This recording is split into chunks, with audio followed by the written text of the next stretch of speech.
नृसिंह जयंती के पावन पर्व पर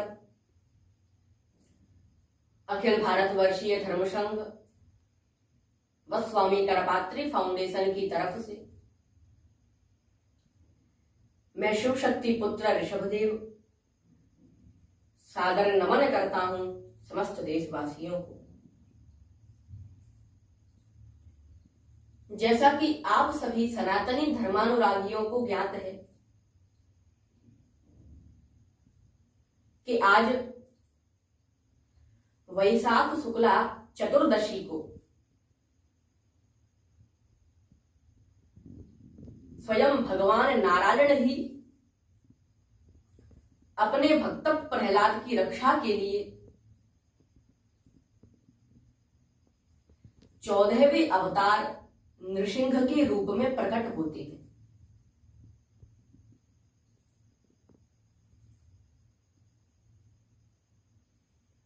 दशावतारों की गणना के अनुसार भगवान नृसिंह का चौथा अवतार है और श्रीमद् भागवत महापुराण के अनुसार उनका 14वां अवतार है। अब अवतार चाहे चौथा हो या 14वां हो, परंतु समझने की बात यह है कि भगवान नृसिंह खंबे में से ही प्रकट क्यों हुए।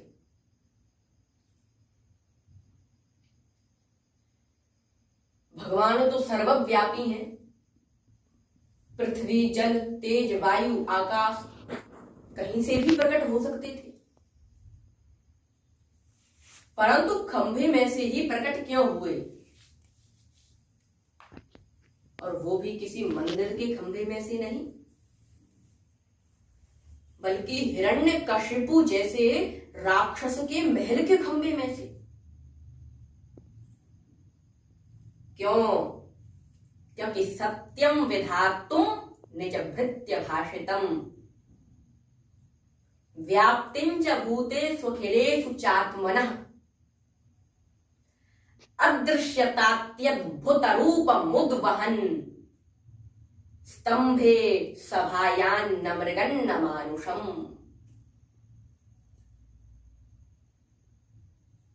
सत्यम विधातुम निज भृत्य भाषितम,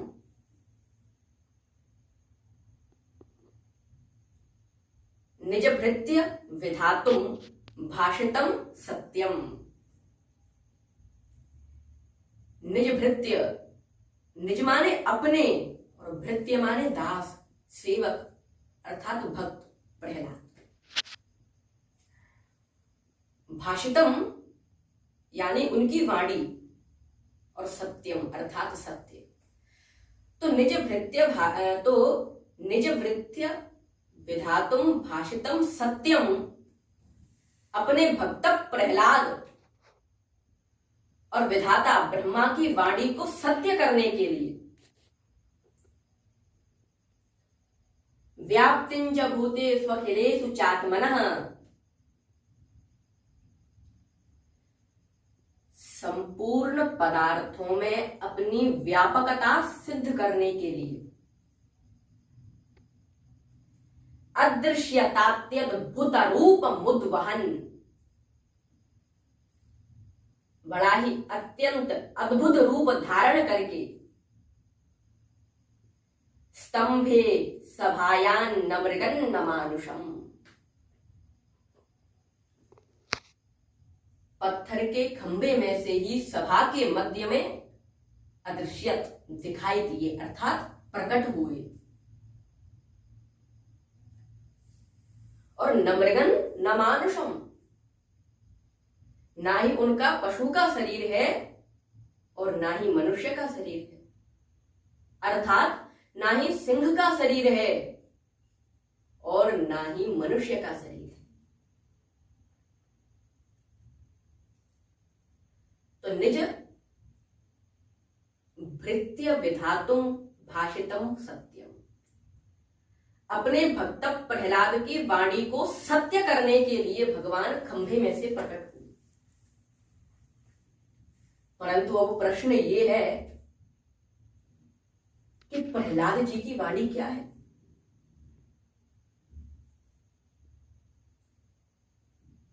तो सभी ध्यान से सुनिए। जब हिरण्यकशिपु भरी सभा में प्रहलाद जी को डांटते हुए कहता है कि हे प्रहलाद, बुला ले अपने विष्णु को, आज मैं भी देखूं कैसे आता है तेरा विष्णु तुझे बचाने के लिए। बुला अपने विष्णु को। तब तो प्रहलाद जी ने बड़ी विनम्रता से कहा, हे पिताजी, बुलाया तो उसे जाता है जो उपस्थित ना हो, परंतु जो पहले से ही उपस्थित है, जो पहले से ही मौजूद है, उसे बुलाने की क्या आवश्यकता है। हे पिताजी, मेरा विष्णु तो सब जगह व्याप्त है। विष्णु का तो मतलब ही है कि वेवेष्ट व्यापनोति सकल चराचरम यह सह विष्णु। संपूर्ण पदार्थों में जो व्याप्त है वही है विष्णु। जले विष्णु, स्थले विष्णु, विष्णु पर्वत मस्तके, ज्वाला माला कुले विष्णु, सर्वम विष्णुमयं जगत। मेरा विष्णु जल में है, थल में है, आकाश में है, पर्वत में है। जिस तलवार से आप मुझे डरा रहे हैं, इस तलवार में भी मेरा विष्णु है, और तो और इस खंभे में भी मेरा विष्णु है। तब हिरण्यकशिपु ने कहा कि क्या इस खंभे में है तेरा विष्णु। प्रहलाद जी ने कहा, हाँ पिताजी, है मेरा विष्णु। तब तो हिरण्यकशिपु जैसे ही उस खंभे में मुक्का मारने को हुआ, तब तुरंत उस खंभे को फाड़कर नृसिंह भगवान प्रकट हो गए। बोलिए नृसिंह भगवान की जय। तो प्रश्न ये था कि भगवान नृसिंह खंभे में से ही प्रकट क्यों हुए। तो उत्तर यही है कि सत्यम विधातुम निज भृत्य भाषितम। विधाता ब्रह्मा और अपने भक्त प्रहलाद की वाणी को सत्य करने के लिए भगवान खंभे में से प्रकट हुए। परंतु ध्यान देने की बात यह है कि जिस पर ब्रह्म परमात्मा को हम और आप मठ और मंदिरों में से भी प्रकट नहीं कर पाते हैं, उस परमात्मा को प्रहलाद जी ने भक्ति के बल पर हिरण्यकशिपु जैसे राक्षस के महल के खंभे में से ही प्रकट कर दिया। प्रहलाद जी की ये कथा आजकल के इंसान के गाल पर तमाचा है कि आजकल हम और आप मठ और मंदिरों में राजनीति की रोटियां सेकने में लगे हैं। आज अगर देखा जाए तो कुछ लोगों को मंदिर में विराजमान भगवान से कुछ लेना देना नहीं है। लेना देना है तो केवल इससे है कि मंदिर में चढ़ावा कितना आ रहा है। लोग दान पात्र में रुपए ना चढ़ाकर कहीं पुजारी को तो नहीं दे रहे हैं, ये सोच हो गया है। विचार करिए, अगर कोई पुजारी पूजा पाठ करा गुरु के 4 पैसे इकट्ठे करके अगर एक नई मोटरसाइकिल भी ले आए तो वो कहते हैं, अरे ये देखो इसे, कल तक तो टूटी फूटी साइकिल से चलता था और आज देखो मोटरसाइकिल ले आया है। जरूर इसने मंदिर में से ही कोई घपला किया होगा। परंतु क्या किसी ने कभी ये सोचा है कि जिस मंदिर में रहने वाले भगवान विष्णु गरुड़ पर बैठकर उड़ते हैं, तो उन विष्णु के पुजारी को हवाई जहाज में उड़ना चाहिए? ये कभी किसी ने सोचा है? मैं ये नहीं कह रहा हूं कि आप पुजारी जी को हवाई जहाज खरीद के दो। मैं तो बस ये कह रहा हूं कि मंदिर और पुजारी के प्रति भी अपनी सोच पवित्र रखो। अखिल भारतवर्षीय धर्म संघ, राम राज्य परिषद और स्वामी करपात्री फाउंडेशन की तरफ से मैं शिव शक्ति पुत्र ऋषभदेव नृसिंह जयंती के पावन पर्व पर चेतावनी देता हूं, मठ और मंदिरों में राजनीति की रोटियां सेकने वाले लोगों को,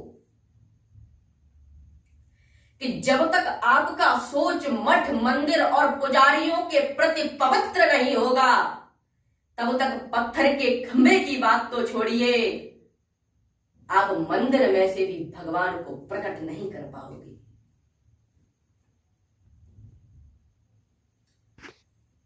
हिरण्यकशिपु ने प्रहलाद जी को मारने के बड़े प्रयास किए, प्रहलाद को अस्त्र शस्त्रों से कटवाया, परंतु अस्त्र शस्त्र भी प्रहलाद को काट नहीं पाए। होलिका से जलवाया, परंतु होलिका भी प्रहलाद को जला नहीं पाई। हिरण्यकशिपु ने तो प्रहलाद जी को विष भी पिला दिया था, परंतु भगवान की ऐसी कृपा हुई, भक्ति में इतनी शक्ति है कि वो विष भी अमृत बन गया। हाथियों से कुचलवाया, परंतु प्रहलाद जी पर एक खरोंच तक नहीं आई। ठीक इसी प्रकार अगर प्रहलाद जैसी सोच हमारी और आपकी हो जाएगी, तो अस्त्र शस्त्र आपको काट नहीं पाएंगे, होलिका आपको जला नहीं पाएगी, विष अमृत बन जाएगा, मद वाला हाथी आपको कुचल नहीं पाएगा, और ये इतिहास भी आपको भुला नहीं पाएगा।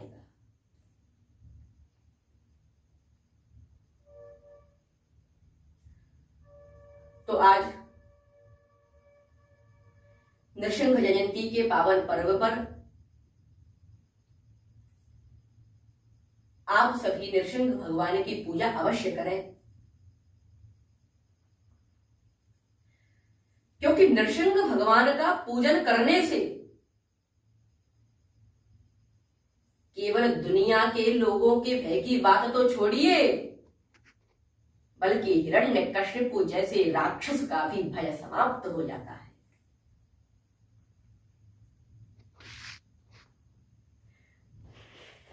तो नृसिंह भगवान के अवतरण दिवस पर आप सभी देशवासियों को हार्दिक शुभकामनाएं।